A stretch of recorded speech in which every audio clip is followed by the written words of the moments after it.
Hi everyone, my name is Kaya and welcome to my channel. I recently did a video about how I had a year of saying yes, which was saying yes to almost everything that I was invited to, saying yes to different activities, to trying new things, to exploring North Carolina, to meeting new people, to partying, to doing a whole bunch of different things, just saying yes to 99.9% of things that I was invited to do.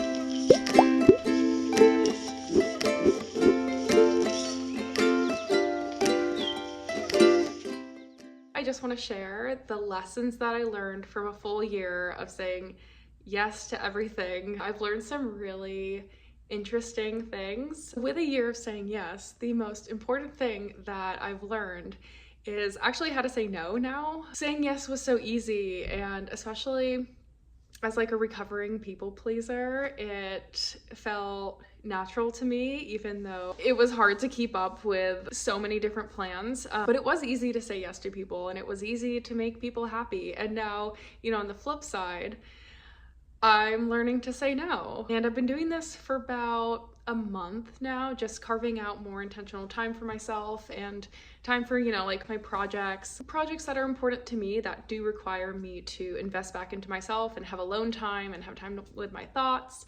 Now my friends are like, you were always there. Like, you were always the one that, said yes to everything. Like, where have you been? And I had to communicate with them. I was like, I'm spending a lot of time on my own projects. I'm spending a lot of time with myself. I want to get to know myself on a deeper level. Like, we had so much fun last year. You all are going to see me a little bit less because I have more things going on. It has nothing to do with you all. I love you all, but I'm going to be saying no. And it is actually like, some people, they're really sad about it. And then other of my friends, they're like, I'm so proud of you for finally setting a boundary. Your time is valuable too. This is an important skill that you needed to learn, and we're happy that you're learning it. As a people pleaser, I thought so many more people would just drop me or not want to be my friend after I have been saying no, and that's actually not the case. Like, I feel like they're actually respecting my time more and valuing me more as a friend because my time is valuable and I'm investing into myself, so I have more self-respect. So it kind of is like a positive feedback loop, which is awesome, and not what my gut would have told me it was going to happen, but I love that this is the outcome. The second interesting thing I learned after a year of saying yes to everything was, by saying yes to so many things when I didn't want to, it actually felt like self-abandonment because I wasn't looking out for myself. And yes, I did try so many new things and experience so many new things, but sometimes I felt like I was my own bully. I don't know if that makes sense, but like, I was bullying myself to continuously keep going out when I didn't want to, or keep trying new things when the only thing I wanted to do was like stay in for the day and have a day where I had a face mask on and took care of my hair, did my nails. So many times when I would push myself past my comfort zone, and I think that occasionally that's great to push yourself out your comfort zone, but like, not to the point of self-abandonment. By saying no to people, I feel like I'm saying yes to myself this year and looking out for myself in a way like a parent would look out for a child. I've noticed that when I do say no to people now, I gain so much more self-love and self-trust, and in turn, I rely less on people. Like, when I was saying yes to everyone, I felt like I needed a community in order to ground me to North Carolina, like relying on people to feel like anchors for me, when really what I was looking for was in myself. Now when I say yes to myself and spending more time alone and saying no to plans if I want to, I feel more anchored in the state, just because I feel more anchored like in myself. Like, I can trust myself. So wherever I go, regardless if I have community or not, I'm my friend first. Like, I've really learned that. In order to be in the marriage I was in, it required me to self-abandon in order to keep that marriage up. And once I didn't self-abandon, that is when the marriage fell apart. A lot of this year after my marriage fell apart, I was repeating those same like self-abandonment patterns with people in my life. And I'm on the journey of learning to be my own best friend and look out for myself first. Just caring for myself and listening to what my body needs and listening to my gut. Also, by saying yes to plans and people all the time, I spent a lot less alone time than I should have. And after I went through my divorce, my therapist just kept telling me, like, you need to spend time alone. You need to spend time alone.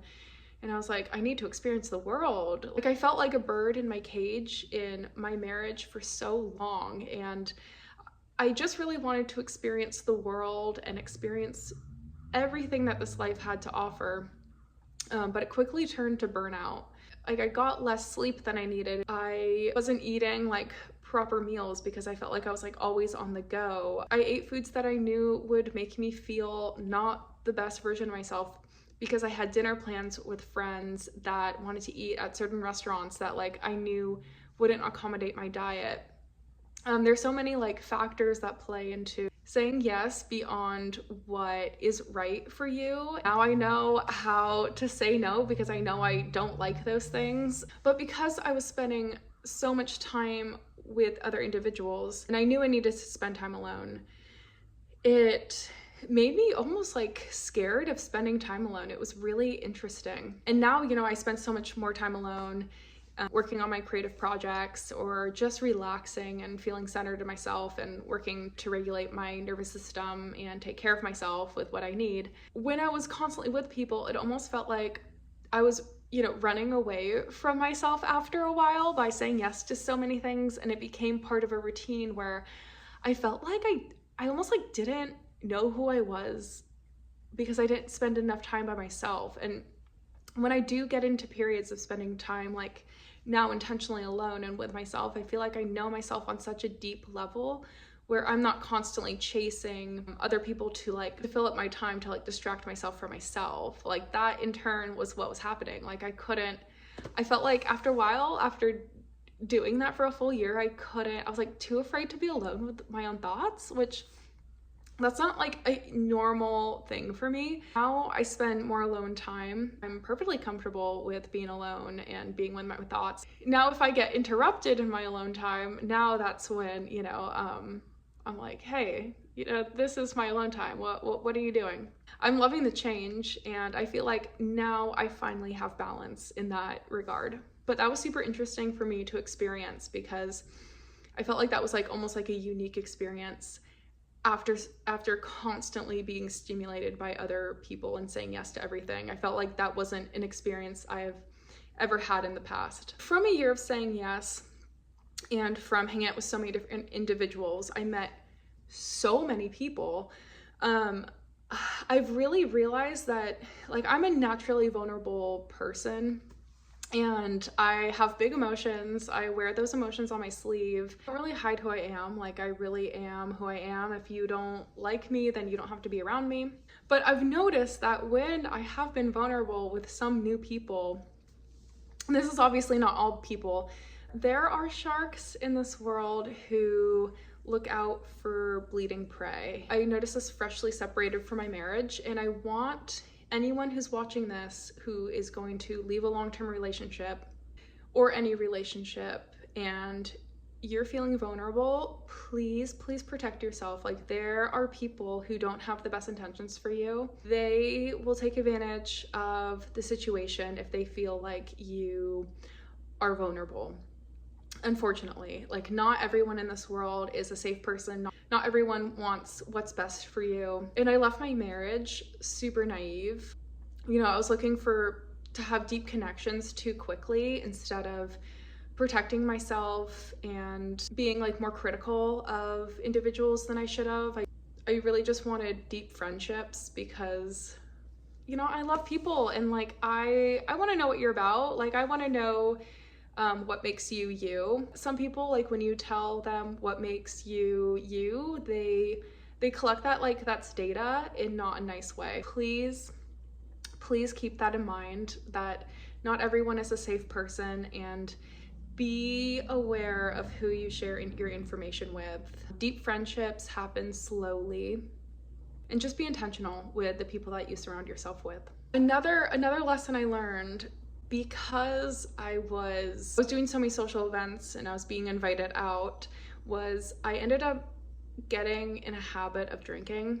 And I don't have like an addiction to alcohol by any means, but I was drinking way more than I wanted to, and it was preventing me from getting a good night's sleep and healing the best that I could from my PTSD. So I ended up going sober. It was one of the best things that I could have done for my health. And by cutting out social drinking and being in so many situations where I would have historically drank and it would have felt like less awkward at the time by masking it by drinking, I really pushed myself to do all the social events that I did last year sober. After you do that, you kind of feel like you can conquer the world. I kind of learned how alcohol can quickly turn into a habit. Now that I've been sober, the people that used to, invite me out to go drinking or partying, I used to say yes to all of that. Now, I say no to that. It's interesting, like the healthier people that move into your life because of your lifestyle change. It did help the level of my friendships improve. It helps just bring in people that all around like make healthier decisions in general. By having so many experiences this year, it's really taught me to, like laugh during the funny times, cry during the hard times, really like feel every emotion because every experience is so temporary, and really enjoy that experience while it's happening.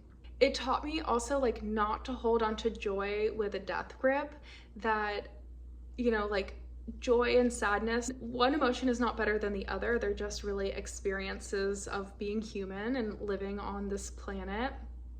And both are like such human emotions, right? Like by experiencing so many things, I just felt like I experienced being a human, like with the burnout, with meeting people that didn't have the best intentions, like meeting people that did have the best intentions for me, having good experiences, having bad experiences, learning what I really like learning what does not mesh well with my body and I should stay away from. It helped me form the routines that I'm bringing into 2026. It helped me meet like some of the best people I've ever met. I learned so much during 2025, and I'm ready to slow down a little this year. I told my twin sister recently, I was like, yeah, this year I'm gonna spend more time alone because I could really use some more time alone. And she's like, okay, well, please don't be a hermit. And I was like, by me spending time alone, it's me saying like I'm not hanging out with 3 different friend groups in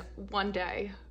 And she's like, okay, that's actually healthy. So I'm learning balance, and I'm learning myself, and I'm just treating myself with a whole bunch of kindness. And I know that whoever is gonna stick with me through 2026 is gonna be a genuine friend who really loves me for me and not me because I say yes to everything.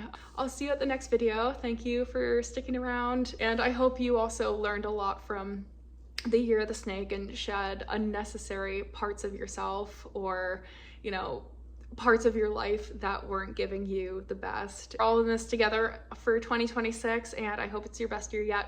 Okay, bye.